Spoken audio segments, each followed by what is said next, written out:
Cleveland Browns fans, bring you all the latest in Browns news. Tune in now.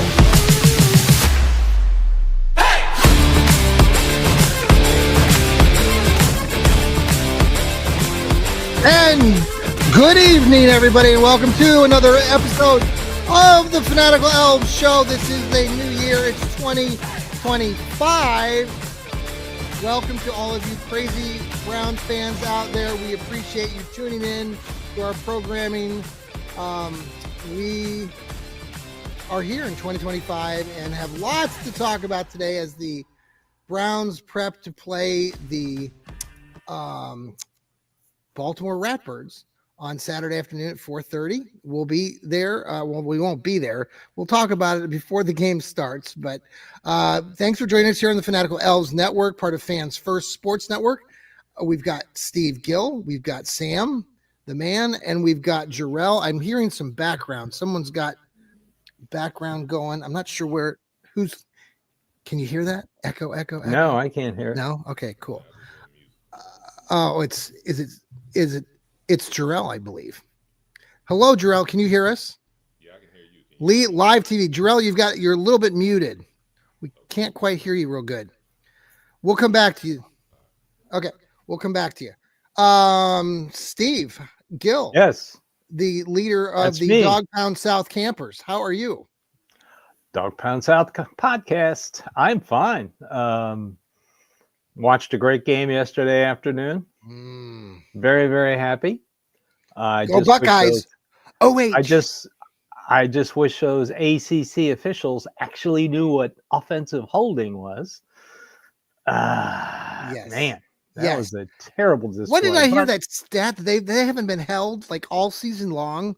Like the refs haven't called anything against the Buckeyes or against Oregon. Oh, okay. Yeah. Just awful. But, Donovan Jackson, left tackle for the Buckeyes. No sacks, no pressures. Played a great game. He's in consideration if he's around in the second round. I'd definitely snatch him up. Okay. But it was just tremendous game. They've gone on a tear the last two games. Just, it's too bad that wasn't there against Michigan. It was such a bizarre. They lose to Michigan and win a national championship. I'll take that every time. Any day of the week. You better believe it. Well, and then we were just watching earlier, Notre Dame beat Georgia in a bit of a all the teams that had a bye lost. Really? Okay. So now Notre Dame will play Penn State. Yep. And Ohio State will play Texas. That'll be in the Cotton Bowl. In the Cotton Bowl, which is home to Texas, of course. It's going to be in Jerry's World. Oh, is that where it's going to be? Okay. Yeah. Okay. What day is that game coming on? January 10th, Friday, January 10th. Friday, January 10th. The other game on the same day or tomorrow? A week. And when's the other game? The other game is the Thursday.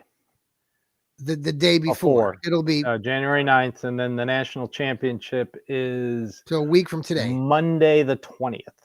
Okay, so the following so they get a little bit of a break. Man, crazy. We'll come back and talk a little bit more college football here in a little bit. Sam, how you doing? Pretty good. There we go. My mic was a little weird. Pretty good. That's okay. It's been nice here in Texas. We haven't had the much. Weather report. Just been rainy and gloomy the past few days, but it's been fine. Had a good New Year. Stayed up till midnight because why not? Might as well. Yes. It was fun. It feels weird to be in 2025. I've messed up like 6 times already. Yeah, I listened to that podcast. I was, you were mad at yourself. You were.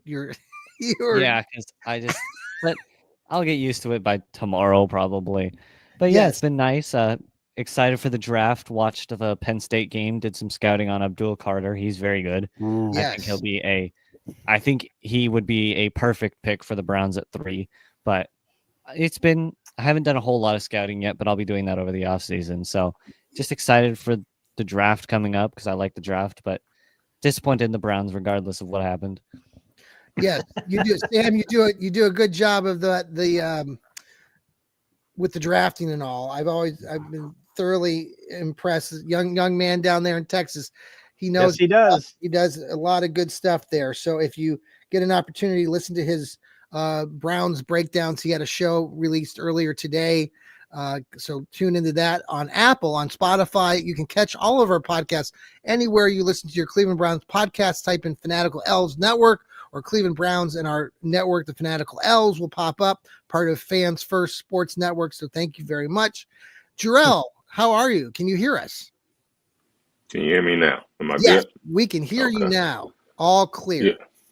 Yeah, doing well. Doing well. Can't complain. Awesome. Nice to have you. I know I was talking to Steve before the show started. Some weather coming your way or our way here in Ohio. We're expecting all sorts of wild and crazy stuff. But Steve said there wasn't a lot coming. Maybe I always forget that, Tennessee, you're further south than we are up here in Columbus. Yeah, I'm not aware. We got tornadoes coming or what? Oh, no, cold. Gonna be some, snow and ice. It's probably going to stop at the Tennessee-Kentucky border. Okay. It's going to get cold I welcome tomorrow. that. It's going to be, and then next week we're getting in the teens at night. 16, 17. Oh, I like that. I like that weather. That's nice. There you go. All right. Well, we're talking Bailey Zappi. Woo-hoo-hoo. And excited to talk about Bailey. Now, here's my take on, and we'll go around the room here. Bailey Zappi crushed the Browns 2 years ago in 2022 when he came here to, playing for the New England Patriots, started that game and cruised over the Brownies back that season. Thoroughly impressed with that game. Of course, he played for the opposite team, but now he's our backup, and they've decided to go with him. He has a lifetime 4-4 record as a starter. He hasn't thrown the ball like for enormous amounts of yardage. He's got an even amount of touchdowns to interceptions. I want to say it's like 10 touchdowns to 11 interceptions or something, or I don't know where it's at exactly, but I looked at some of his stats earlier. Let's just start with you again. Where are you at with Bailey Zappi? I know it last game of the season, Browns are tanking. Does this really matter? Are you looking forward to watching Bailey? At least it's something new. I wouldn't say they're tanking. They just suck. Okay. They're inept on offense. And Mr. Bailey gets to be the 40th starting quarterback since 1999. So and we're going to hear about it to the end of the. My goodness! If you didn't like Chris Fowler during the Ohio State game, you're really not going to like him during the Baltimore-Cleveland game. Crimson Avalanche. Where did that come from? Did you hear that after what did he say? Trayvon Henderson, that 66-yard run? What did he say? It's a crimson Avalanche. I'm like, crimson. What? It's scarlet and gray, you idiot. Kurt, you're sitting right next to him. Tell him. I'm tired of Herb Street, by the way. I'm getting a little tired of him. He lives here in Nashville. I'm getting a little tired of him. Okay. I don't know what Bailey Zappi's going to do. I really don't. All I know is the Ravens are an excellent defense. And an excellent offense. They sacked the Texans quarterback on Christmas Day like 5 times. So I don't know if the Browns teams have already gotten their vacation plans for Cancun. We'll find out during the game, though. Yes, we will. I want to come back. We're going to talk more about this game. I have some contentions or some issues with the point spread we can talk about toward the end of the programming, because Steve already knows I'm a little hot and bothered about it. But, and Steve's been trying to tell me off air, I need to just, calm down, take a few deep breaths. I always say this on all the other shows that I do, that Steve is kind of our steady Eddie. He comes bringing reason. I'm the rational one. The rational one, supposedly. And I've seen enough of this mess in my life. I live by the motto from the line in the movie Platoon: "Take the pain." Take the pain. Oh, okay. All right, Sam. Let's talk about Bailey Zappi. Where are you at with this start for him? Are you looking forward to seeing Bailey Zappi It's Bailey Zappi. I mean, we're not The really. name is so cool. I just like the It name. is pretty cool, but we're not exactly hitting top tier quarterback play in this game. It's Bailey Zappi. If he could turn into your next Sam Darnold in theory. Technically, you could see him suck, and then he could come back this offseason because we don't have anyone better, and then he could bring us to 14 wins. I don't think that's going to happen, but you never know. There's not a whole lot really to talk about for Bailey Zappi. Crazy how many quarterbacks we've had to have in 20 years. That's an average of 2 quarterbacks a year. That shouldn't happen. But I think right now it's just bring in whoever the heck is willing to come to this garbage team and just hope that they can perform better than any of the other people who decide to come to this terrible team. Okay, that's pretty down the There earth. you have it. All right, Jarrell, are you more excited than everybody else is? I'm excited about seeing Bailey Zappi play. No, I'm not. I think they were better off with Winston. At least Winston can get the ball up and down the field. Yes. I got Bailey Zappi stats here. Career 2,053 yards, 6.8 yards attempt, 11 touchdowns to 12 interceptions. Yeah. So that should probably tell you everything that you need to know, especially if Baltimore is playing. My only contention defense. there is that he's got a better. I think he's better than playing DTR at this point. I think he's a better. He's got a little bit more veteran NFL presence. I'm not saying that he's going to look like next, great quarterback in the NFL tomorrow, or on Saturday. But I think the Browns have a little bit better opportunity offensively. That's my take. Than they would if they kept with DTR. Okay, back to you, Jarrell. I apologize. Well, I think at this point you should just be jockeying for draft position. Winning this game doesn't really help you. So maybe that's what they're doing. Maybe it's a soft tank. I don't think he has a shot against Baltimore starters. And I think they're playing. Isn't it for the division tomorrow? Don't they have to win? Yeah. So. Yep. So they have. So Baltimore has to win the game. Yep. Okay. So they have to win. Playing for the AFC North and the number 3 seed. And if they lose, then a lot of different things have to happen. Pittsburgh beats Cincinnati. They're basically tied. And then you got a bunch of tiebreakers that you got to wait till Sunday works out. Okay. Okay. All right. Let's just prepping for this game. I was on looking here. Are there any? So all of you right now. So here, my contention is this, and I already talked about it before we started. But the Browns are 19-point underdogs right now, and that's unheard of. And even back when they sucked back in 2016 and 2017, Steve, you pointed out to me, and I read this earlier too, that they had never even been worse than a 13.5-point underdog. And I understand what everyone has said already, in that Baltimore has to win this game to win the division. But it is the AFC North, and the Browns did beat this team earlier in the year. And really, truly, when we've seen these two teams play each other, and I know the Browns have nothing really to play for, and if they lose, then they get a better draft position. But I'm sorry, I am taking the money here. There's no way the Browns are losing by more than 19. I'm just telling everybody that right now. And I know you think I'm foolish, Steve, for going out on a limb here, but that's the most, when you look at all the other over and unders or all the other spreads throughout the league on Sunday, the only one that comes close to this is the Tampa Bay Buccaneers New Orleans Saints game, which is I think at 13.5 right now. It's absurd to me that the Browns are 19, 20-point underdogs. I'm sorry. I'm just baffled by that, Steve. I know you're going to tell me right now that I'm completely wrong and the Browns are going to get blown out. Go ahead. Well, first of all, have you not watched the last 3 games? Oh, yes. Offensively?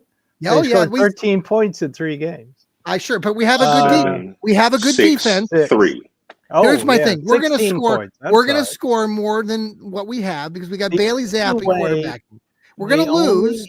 The only way they can cover the spread is if it's like 31-0 at the half, Ravens, and Harbaugh calls off the dogs. That's it. That's the only way. They go into full prevent for the second half, And well, John, this is why you get so upset. You got to accept it. I mean, I'm not accepting a Samuel 19-point and I underdog. told you I just won't do just that. a moment ago that Baltimore is playing for something. They have only one injury on their injury report, and it was a backup running back. But we their beat third them. running Are you back. guys not taking into consideration at all that we beat this team earlier in the season and that we've Not that one we played the iota. Ratbirds relatively well over this span that Stefanski's been the head They're coach? on a tear right now. They I have don't scored give a rat's plus butt about points the in 3 Ratbirds straight games. tear. Mark Andrews has caught a touchdown pass in 5 straight I games. could care less about Mark Andrews. Did you not watch the Baltimore Texans game on Christmas? They humiliated the Texans. Oh, I could care. I don't care. I don't care. I don't. Okay. Right. All right. Sam, am I ridiculous in my thought here? Yeah. Okay. I have to side with Steve here. Yeah, unless it's like Steve said, like 28-0 by the half, and Harbaugh is like, yeah, maybe we don't need to play you guys. Then Let's not get maybe hurt. in theory you might see it, but yeah, the Browns aren't going to compete. And yeah, we did beat them, but we beat the Steelers too, and so I mean, it's not exactly like. And then we lost to everybody else. We lost to the Giants. Like, I mean, come on. We beat the Yes. Ravens. I just don't see us beating them again, especially because the Ravens are going to be full intensity and the Browns are probably going to be like, we really don't need this game. The players are going to want to win this game. The players always want to win. they're NFL players. Do I think they should win? No. We already watched the Giants blow the number 1 pick and a possibility at So you're Shedeur. saying that we should just lay in another egg on purpose. Well, the players aren't going to do that. The players never will do that. It's the owners and the coaches that might want to do it because their future probably relies on it. I know Andrew Berry probably, if he doesn't have a good next year, he might be. All right. So I don't see them competing much, and especially on the spread. Jarrell, I'm going to come back. Okay, Jarrell, I want to let you finish this, but here I just want to share this with you. Okay, we beat the Steelers, then we lose to the Steelers by 13 points. Then we lose to the Chiefs, well, they're not the hottest team. We lose to them by 14 points. We lose to the Bungles by 18, and we lose now to the Dolphins by 17. Those are the last several games. There's just no way. I just don't see the Browns will cover that spread. Jarrell, tell me I'm wrong. I don't think you're correct. The Browns in the last 3 games, 7 points, 6 points, 3 points. The Ravens in the last 3 games, 35, 34, 31. I could care less. I don't care. But again, our main criticism and my main criticism with Stefanski has been the defense plays well enough. The indictment on this team is not the defense. The defense, given what the special teams have done, what the offense has done, the defense has played relatively well. You just mentioned the Kansas City game. They held Kansas City to 21 points. If I told you before the season started you was going to hold them to 21 points, you probably would have said, oh, they got a chance to win that game. They normally play Kansas City pretty well. The problem is the defense is going to get no help. They're going to get no help. No help from Bailey Zappi? They're not going to get no. Okay. I mean, you've watched it. I mean, we've watched 16 games of this. It's not going to magically change tomorrow. I'm going to put $100. I'm going to bet FanDuel. I'm going to put $100,000 on this bet. I'm going to win so big. Do you have $100,000? I wish I did, Steve. It was just, make believe here. I'm just having a little fun. All of us Steve. combined have $100,000. Right? You can bet off of that zero. spread. If you think they're going to lose by less, you can go and do a 9.5 spread. I think you might get better odds because they're going to say it's not going to happen. So if you think they're only going to lose by 10, you can place that bet. Well, yeah, I'm just okay. I'm going to start by saying they're not going to lose by, I think it's up to 20, 19 and a half. 19 and a half. Yeah. It went from 17 and a half to 19 and a half when the Browns put out their last injury report. Doesn't everybody want to give anybody? Okay, so what about the idea that Bailey Zappi? There's tape on him, but maybe Baltimore was preparing for DTR or Winston, and now they're going to have to change their plans. And you don't think You're not concerned about that at all. I'm sure at the team meeting when Harbaugh said, "Okay, guys, just forget about I know we prepared for DTR. Now we have to prepare for Bailey Zappi." I guarantee you we had to wait for 10 minutes as the players All stopped right. laughing. I'm going to stop laughing here. This is the Fanatical Elfz Network. We're going to pause for a quick break. We'll be right back. Thanks for joining us here on the Fanatical Elfz Show, part of the Fans First Sports Network. And I was having a hoot trying to tell these guys the Browns are not going to lose by more than, well, they're going to cover the spread. And they're not going to lose by more than 19 and a half or 20 points. And they all are laughing at me. And I don't care for that. But they're probably right. But, man, I'm going to bet on it. I'm going to be a big winner. Don't get me wrong. There are a few reasons to watch this game. Myles Garrett is 2 sacks away from tying the franchise record, 16 sacks. He's done it twice. Yes.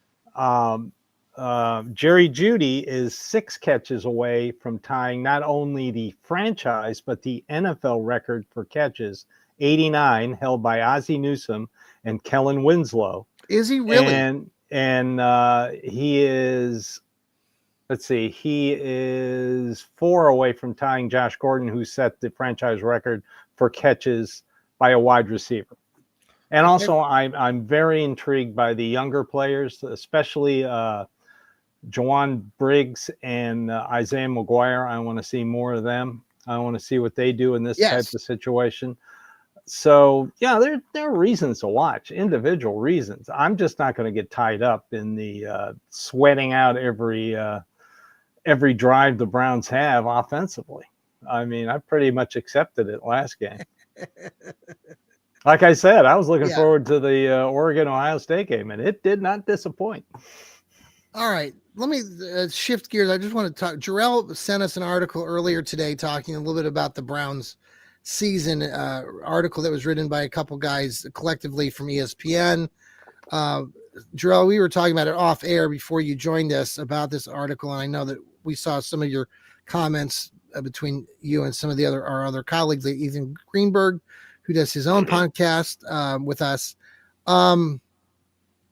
The part that you shared out and talked a little bit about with Stefanski, I know you're not a real proponent of Stefanski, but you know the issue where they talked a little bit about how, and I remember talking about this when things did shift with the play calling and how it was addressed in a second press conference, like midway through, when Stefanski acknowledged that they were switching gears and that Ken Dorsey would be calling plays. And he had been hounded for weeks prior to that. Are you going to give up play calling? Are you going to give up play calling? Mm-hmm. And the way it was discussed in this article was basically that the players kind of learned, or according to ESPN and their sources of the players that they have talked to or whatever, that they didn't find out until that moment either. And when they went on the playing field and they were practicing and Dorsey was calling the plays. So of course, like Steve and I were saying off air, you know, who are these players and the sources? What sources are, you know, when we write these articles,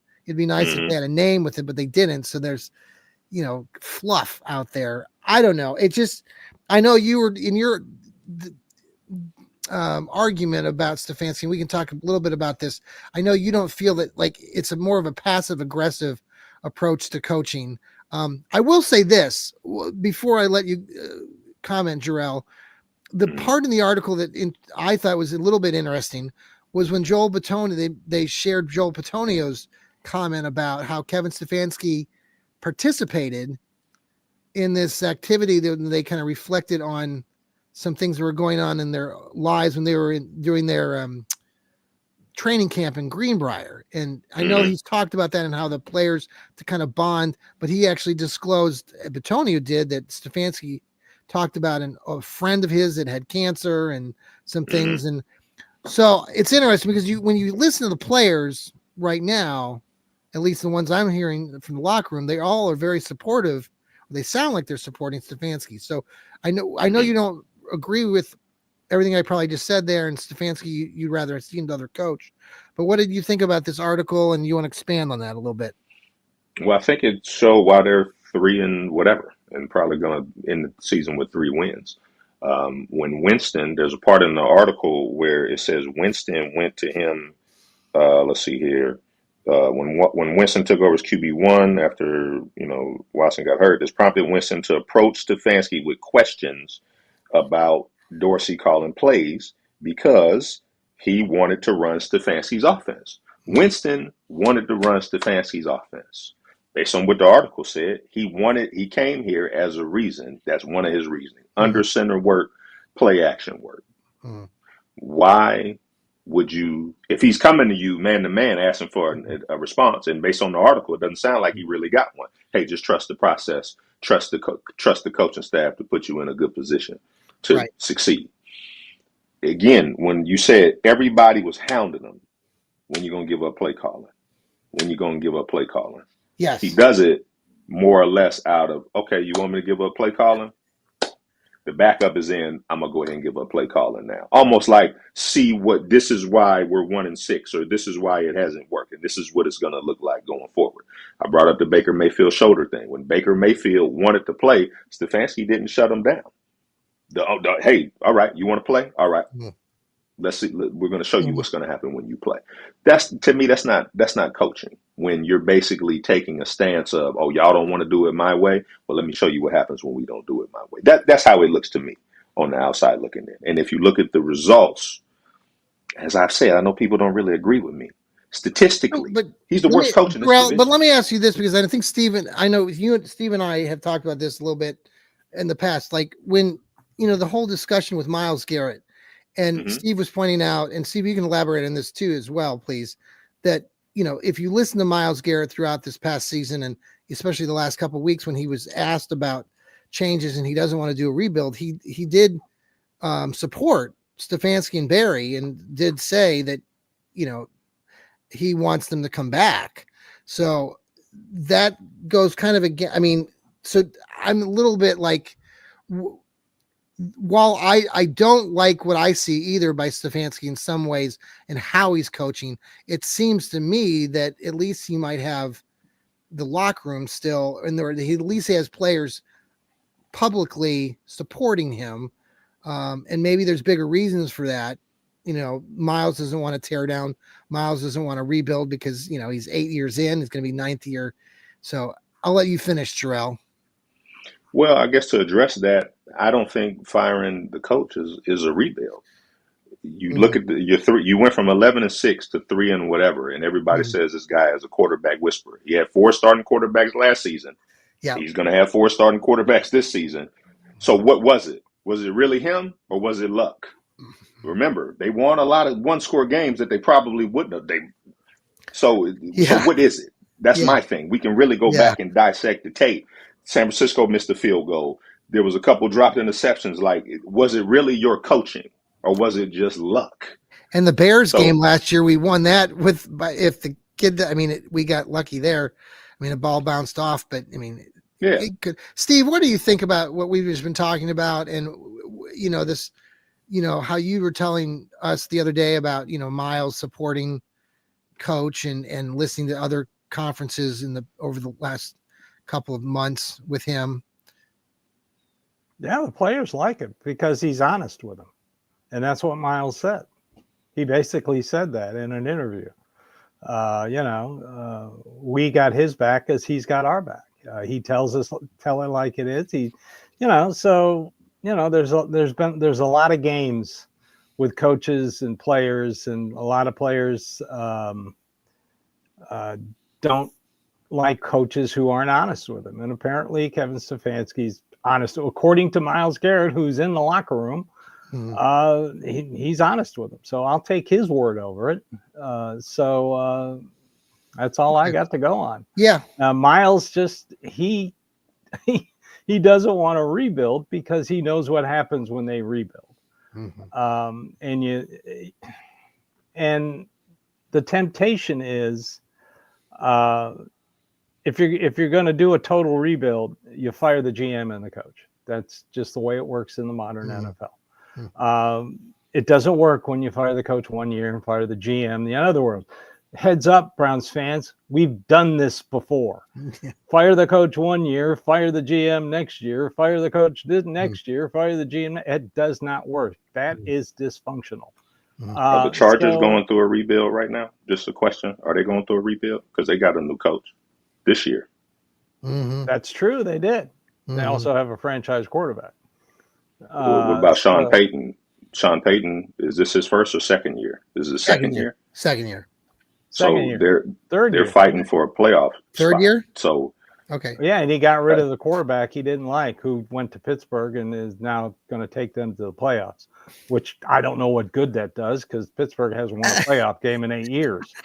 Every team in the AFC North has won a playoff game since Pittsburgh won its last playoff game. Think about that. They win 11 and 10 games a year. They end up drafting what? 20, 22 in the first round. Yeah.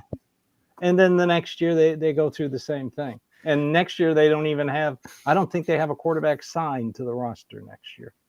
So Russell Wilson and Justin Fields are on 1-year deals.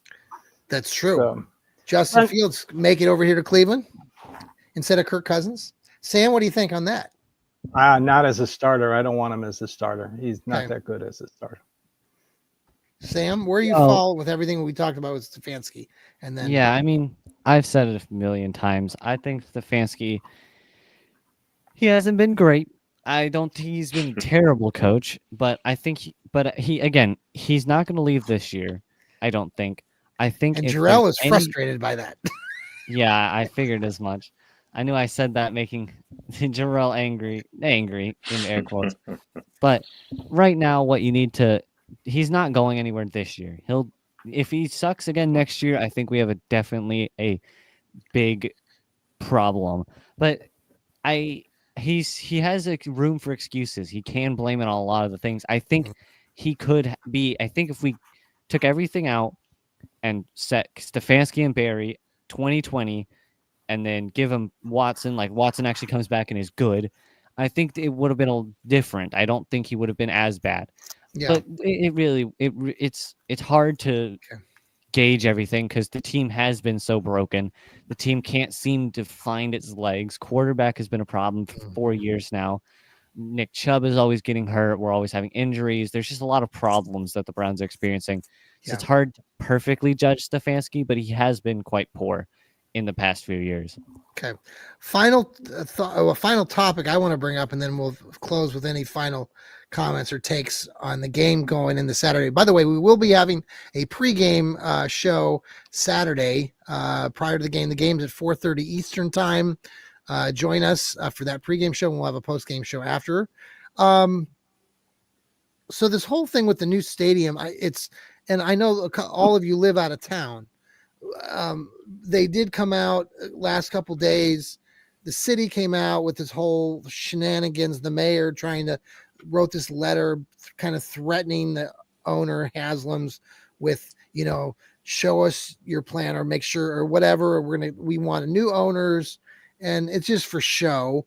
But then since then, earlier it was the Haslams and the Browns came out by saying that they have purchased this acreage now here in Brook Park, and everything is proceeding as planned.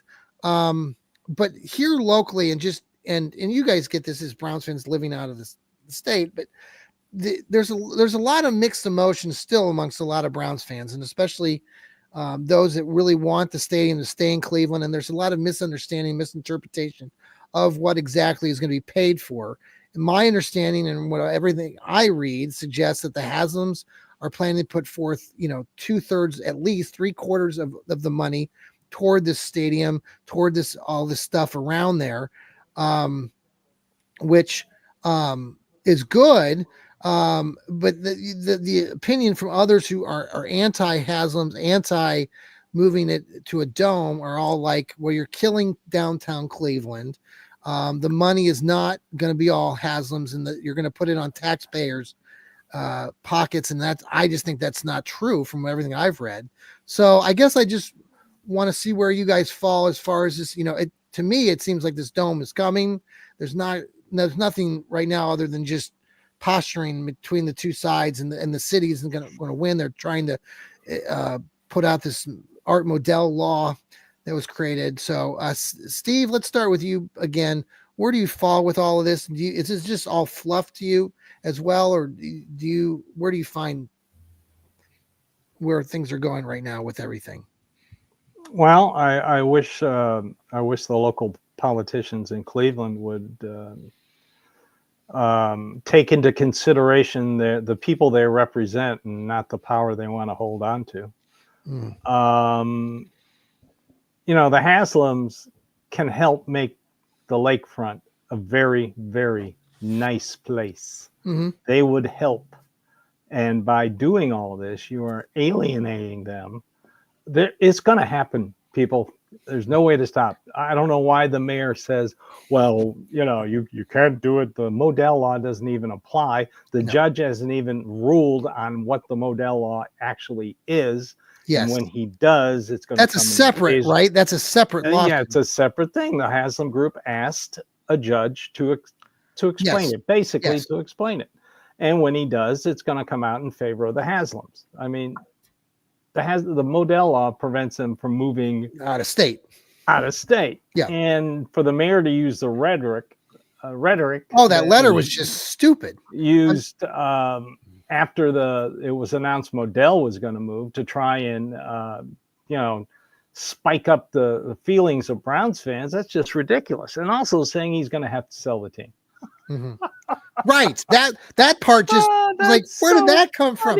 Like, you have an owner that's willing to put in $2 to $2.5 billion right now, just and you're basically saying we want somebody else. And I'm like, and you have an owner who spends $50 million more than any NFL team in upfront cash. He writes checks.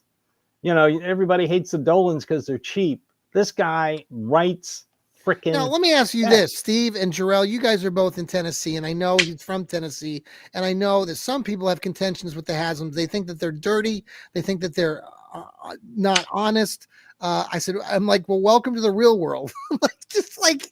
And they're billionaires. These people are putting forth, like here in Columbus, I keep saying this, but there's a lot of, we have the Columbus Crew here, a very successful. Didn't he build them a new stadium? Soccer stadium that they built that, yes, the Haslams. So here in Columbus, the Haslams are portrayed as very positive. I mean, they've brought a lot of stuff here to Ohio. And so it's baffling to me, the number of high profile sports analysts and personalities out there that are still hell-bent on trying to save Cleveland Browns and keeping them in the city. And they're like, they keep saying is the Haslams are dirty and the Haslams are, and it's all going to be taxpayer money. And I'm just flabbergasted by this opinion because it's completely ridiculous. I don't know I don't know. He and his brother, the former governor of Tennessee, Bill Haslam, did get caught doing price fixing through the Flying J.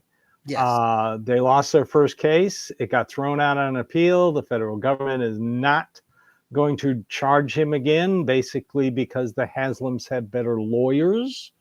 That's what billionaires have. They parachute them in anytime there's a lawsuit. It's like, the D-Day or Market Garden. They come right down from the sky and fill up the courtroom. So that's probably, and they were forced to sell their company to Warren Buffett. And what they've done with those $13 billion each of, I don't know what Bill Haslam's done with the $13 billion. No one, I don't even know where the hell he is, the former governor of Tennessee. Yeah. But Jimmy, what he did is he built a brand new soccer stadium in Columbus. Yes. He's upgraded the facilities. Well, he saved the team. Remember, they were trying, that's where the law, like they were, Columbus was looking to move to Austin. I don't know if you guys knew that. They were looking seriously at moving to Austin, and the Haslams came in and they saved the city. So, I mean, they saved the program, and the city has flourished. So, some people resent, and, because he has a Southern accent, everybody thinks he's stupid, which is ridiculous. Sam, you have a Southern accent. What do you think? I know a lot of people who don't have a Southern accent, and they're complete morons. But, It's silly. The city is going to lose spectacularly. and the dome is going to be built, and we'll be ready to go in 2029. Okay, Sam, I what do agree. you agree? Billionaires have a lot of money. A lot of money gets you a lot of stuff. A lot of that stuff includes the best possible lawyers you can possibly create. Fly They in will on it. find ways. They will find plenty of little things. It's not going to happen. Let's be honest here. There's no way that they're going to win. The city can't win. Basically, it's like it's almost impossible. But billionaires, people don't like billionaires. They just think that every billionaire got there by some like crime syndicate that they created, and billionaires have a lot of things that they do sometimes that are considered kind of cheap or cheeky or little like loopholes they can find in taxes and stuff. But again, they have people, they have whole divisions as in like 3 people who are tax analysts who sit there all day learning everything they can about the laws and knowing exactly how to get around taxes the best they can. Yeah. That's what money can do. Money makes more money. Yeah. I've So- seen money at a lower level where people are learning the business. It can be very lucrative and very appealing. And if you're good at it, and the Haslams have been pretty good at it, they've been at it for a long time. I'm a big, a lot of us here, and I know Steve, you will say that. I mean, you and I both have seen Browns games going way back. You saw Jim Brown play along the lake shore, and a lot of Browns fans, will miss that stadium and all that area. But what they're proposing is going to be something amazing. And now the one thing, people are saying, well, we won't be able to afford it. They said the cheapest seats will be $5,000 a seat for the season up in the upper deck. Can't even get that here at AT&T, and that's the stadium for the Cowboys. How much do they cost there in Dallas? I mean, we had a game on Thanksgiving. Now I know the team was bad, but you could get like lower bowl for like $300. Like average, if you're going top of the deck, you're getting a ticket sitting for maybe 150 ish. Yeah. Well, they're saying like $5,000 for like a season ticket is what they're saying. For a season ticket, yeah, it's pretty expensive. I thought we were talking single game. No, but because I'm a season ticket holder, and so I'm curious as to see how they're going to approach that, especially if they know, are they going to have season ticket holders start paying for it now? Because that's going to be a lot of money. So. Well, like they did here in Nashville, the PSL owners who bought the PSLs back in 1997, 98, they have to repurchase their PSLs. So there was which caused a lot of problems with PSL owners. I hope that they don't do that. That's what I've heard you say that before, and that would really go over badly here in Cleveland. And that's I can see that. Hopefully the Haslam's got a better way to doing it. But the city here, the state gave them like $500 million of my part of my taxpayer money out of their rainy day fund, which that never rains apparently down at the state legislature. And then the city got a bunch of grants and bonds to help pay for it. And the Titans owner threw in some money. So, and you got 3 different sources of income for the stadium here in Nashville. Jarrell, and it's not for the Titans. Like it's not. They didn't build that for the Titans. They built that to get Final Fours and Super Bowls here. So that stadium has nothing to do with the Titans. Nothing. Yeah. I mean, right now they do concerts like crazy at Nissan Stadium. Yes. And you put a roof on it, and and the city here is well prepared to have massive amounts of people come in for events. Yes. I mean, the New Year's Eve bash had 225,000 people at it. Yes. New Year's Eve. So, the draft a couple of years ago over the 3 nights had 600,000 people. So they have the accommodations to do it. Yes. Okay. Jarrell, are you excited about what potentially Cleveland will have in about 5 years? At first I was against it because I feel like football should be played, especially Cleveland football should be played outside. I think putting a dome on it you're pretty much taking away from the essence of football, in my opinion, when the other 3 teams will still be playing outside.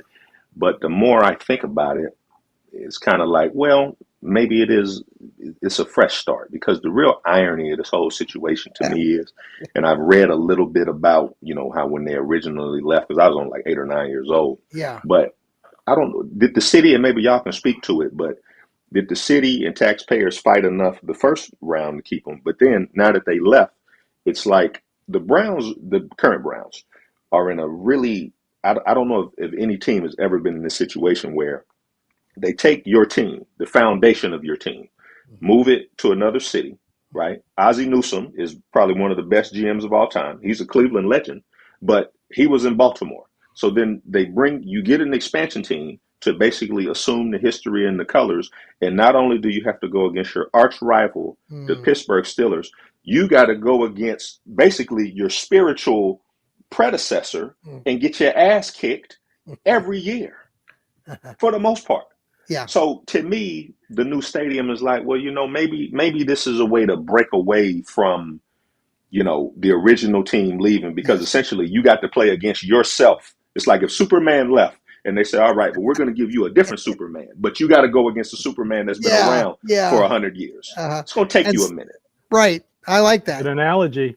And, Jarrell's right. I mean, back when they originally were going to build the baseball stadium, they originally proposed to Art Modell to make it a multi-use stadium. Yes. For football and baseball. But back then, it was a weird condition with the old municipal stadium. Modell owned the infield and the city owned the stands. That's what was in the contract. And so Modell said, no. Not going to do it. And then he made bad business decision after bad. He actually borrowed money to sign Andre Bad Moon Rising. When does an NFL owner have to go to a bank to borrow money to pay a free agent? Think about that. Yeah. Would that happen today? Hell no, that wouldn't happen today. No. He just was not a very good businessman. And, it came to a head finally when Baltimore made a ton of promises and they got the team, but he ended up having to give away the team, selling it, because he borrowed them. The NFL loaned him the money to pay off the bank. Then he owed the NFL the money, and they kind of went, okay, sell the team, give us our money back. And that's why Modell had to sell the Baltimore Ravens. Yeah, I look at it like you. I mean, I'm the fresh start. They've got 5 years to figure this out and get it back. I mean, it's not like this was such a crappy season. Just how everything has. It's so funny though when you look back at how this season has gone and all the conversations that we were having back in July and August and early September. When I was playing devil's advocate, and I said, well, what if? Some of our colleagues would get pretty mad at me if I said, well, what if they end up at 4-12 or 5-13 or whatever, it's just not going to happen. I'm like, why? Well, it could, because Stefanski's, he had one good year and the next two were bad. And, here we are again. So Jarrell, I'm a little bit, and I know Steve, I'm wishy-washy here, and I will give Stefanski, one more giddy up. But I'm like I've been saying, I told you last week, if this team is 1-4, 1-5, 1-6 next season, if he's not gone by midway through the next season, I mean, I don't know what the hell the Haslams are waiting for, because they've got talent, and if they bring back Miles and they bring back a lot of these other guys, and they have let's see what happens in the draft, let's see what they do in free agency. This Kirk Cousins thing seems like it's picking up some speed. People continually are bringing it up even at the national level now. So final takes, Steve, you want final thoughts tonight? What, Browns, Ravens? Anything. Yes. Anything you want to talk about. Try to just relax everybody. It's finally ending. It's going to come to a merciful end. And guess what? We get the first game on the NFL weekend. So I'm a tear the Band-Aid off type of guy. Good. Let's get it over with. You can enjoy your Sunday. You can watch other games with competent teams. I mean, just enjoy your Sunday. That's all. Isn't I'm it something asking. though, Steve? When you do that, it's so funny to me because it does show the real discrepancy when you, and maybe it's because we're so tied to our Browns and we're looking at every little detail. Oh yeah, But when yeah. you watch Your these other whole teams, well, especially for us because we do podcasts and articles, our whole week is consumed with this team. yes, I mean, in various ways. I do preview articles. Samuel does breakdowns. I mean, we all just we express our opinion, and Browns fans are very opinionated. So, and they like to hear certain things, and a lot of them are open-minded. A lot of them are, as I said in my podcast, merchants of doom. That's a good line. I love that like line. that. Barry McBride, Orange and Brown Report. That was pretty Okay. good. So basically, I am going to put an over/under on how many times Chris Fowler says when Bailey Zappi gets sacked. He got zapped on that play. Is he doing the game? Is he Chris Fowler doing the? Oh, Jesus. Yeah, I just said that. We got to listen to him. Who's his counterpart? Chris Fowler and who else? I don't know. Dan Orlowski. I like Dan. I'll listen. I like him. I think he's fair. Yeah, he's probably going to drop some news nuggets about the future of the Browns. So I would listen because he does have insiders, so status type thing. So but I think he'll say it at least 6 times. Bailey Zappi was really zapped on that play. I'll put the over under at 6. 6. Okay, we'll come back to that. Sam? Yeah, I mean, there isn't a lot of weight to this game if you're a Browns fan. Now, it's fine. It's over. I would say finally, but I really like watching NFL games, especially the Browns, regardless of how terrible they are. It's unfortunate that we only have 4 more weeks of football. I mean, you got 5 more weeks total of games. I mean, you've got week 18, then the wild card, divisional, AFC Championship. Yeah, 5 more weeks of football total until the season's completely over. But it's been a rough year, and I think this game is going to very well encapsulate how rough this season has been if you're an outsider, and as an insider to the fandom at least. I think the future exists, but I don't know what shade it is, if it's bright or dark. I don't really know, but it's going to happen, and it's going to happen some way or another. Jarrell, leave us with a good positive statement. Well, this is what I'd like to see going into next year. Aaron Rodgers, and we talked about this on the group chat, his season with the Jets will be a top 10 season quarterback-wise in Browns history. 3,600 yards, 24 touchdowns, 10 interceptions, and there's only been 9 instances of that with that much yardage. So rather than Kirk Cousins, I'd like to see if you can get Aaron Rodgers in here. He's expressed interest in coming. Take that third you got for Amari Cooper. He expressed interest in coming here? Yeah, it's between the Ravens, the Titans, the Colts, and the Browns. He said that? Mm-hmm. He said this would be a better fit, those 4 teams. He thinks those really? would be a better He mentioned fit. the Browns? You didn't see that? No.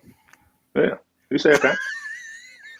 He said that. I don't know if you like messing with me or what, but to me, you can't do no worse than what you're doing. So I'd like to see him draft Travis Hunter, see if you can get Aaron Rodgers in here, flip that third you got for Amari, and get Devontae Adams and load up. That's what I'd like to see. Hunter's going Patriots. Pick 1. You think so? Pick 1? Yeah. He's a better wide receiver than he is a defensive back. So he's going to go. Can we wait and get Jeremiah Smith out of Ohio State in like 2 years? Well, I'd love to be good by then. He'd be the number 1 pick if he was coming. Can you imagine getting him in the 2027 draft and going into that new stadium in 2029? Let's hope they're not drafting that high. Oh man. Yeah, true. I don't think you could take it for another 2 years. You'd become a raving lunatic. I think what Steve doesn't understand. This is funny. Like, okay, so Steve, I know he always wants me to, take a deep breath, which I'm doing. But I, like Steve, really have learned, and like many Browns fans who are in the older category, I was much. I'm sure Steve can't even fathom this, but I was much worse years ago, and I was too. last I 5 took years. it personal when Yeah. the team sucked. I mean, Yeah. I finally decided I'm too old for this. Oh, I'm too old for can't this add shit this too. kind of No, I can't add this kind of stress to my life. I just from look at January spam. 1st to April 15th, I'm stressed out enough. I don't Right. need to add it in the fall in my off season. No, so, I got you. I I just got you. accepted it. No, and Here, I'll give I you something fume. positive. Steve, I'll give you something positive. yes. I'm positive the Browns are going to lose on Saturday. I am just positive. Hey, Steve, I fume, but I sleep well at night. So you don't need to worry about, like, I go to bed. I'm good to go. I've been sleeping well. I've been lots of good dreams. Well, I'm glad. So, there you I go. still wake up at 3:00 on 3 a.m. on Mondays, and I just shake my head, Hey. and then I go back to sleep. Positive last bit of news. I told people we're going to be giving giveaways. So after the show, I'm going to put a couple posts on the X. If you're watching this right now, I've got a couple different items to give away, Browns items and some Cleveland other sports stuff. But I have, if you guys can see, this is a brand new 2-piece barbecue set, Cleveland Browns. Okay. You got that with the tongs. They've got the Browns things on here. And I also have another set that is brand new. Also, that comes in a bag of stuff. So I will be giving this away too to a couple people. So make sure if you are interested, we'll be putting those out, and then I will. That's great. Right? Yeah, that's nice. Yeah. Because right now, the Saturday, the Browns are going to get cooked, and they're going to have the number 3 pick in the bag. There you go. There you go. All right, folks, have a very good rest of your day, wherever you're at, whenever you listen to us. The Browns will be playing the Baltimore Ratbirds on Saturday. By the way, tomorrow morning, if you follow our network here on the Fanatical Elfz, I'm going to have a Johnny Cleveland podcast with a special guest, Joel Cade, our good buddy Joel, who is a Baltimore Ravens. He would have a Ravens hate section on his What the Elf Was That show. So looking forward to have Joel back. I think he's putting some stuff together to share on that show. We'll be coming live to you at 10 o'clock tomorrow morning, and then we'll have that show out on Apple and Spotify. So please tune back in to Joel Cade and myself as we have our Johnny Cleveland show. Elf? What the Elf Was That? All right, folks. Take care, everybody. Good day. Go Browns. We'll have a pregame show Saturday before the game starts at 4:30. See ya. Tune in now. Oh, I guess you can tune in whenever. Hey!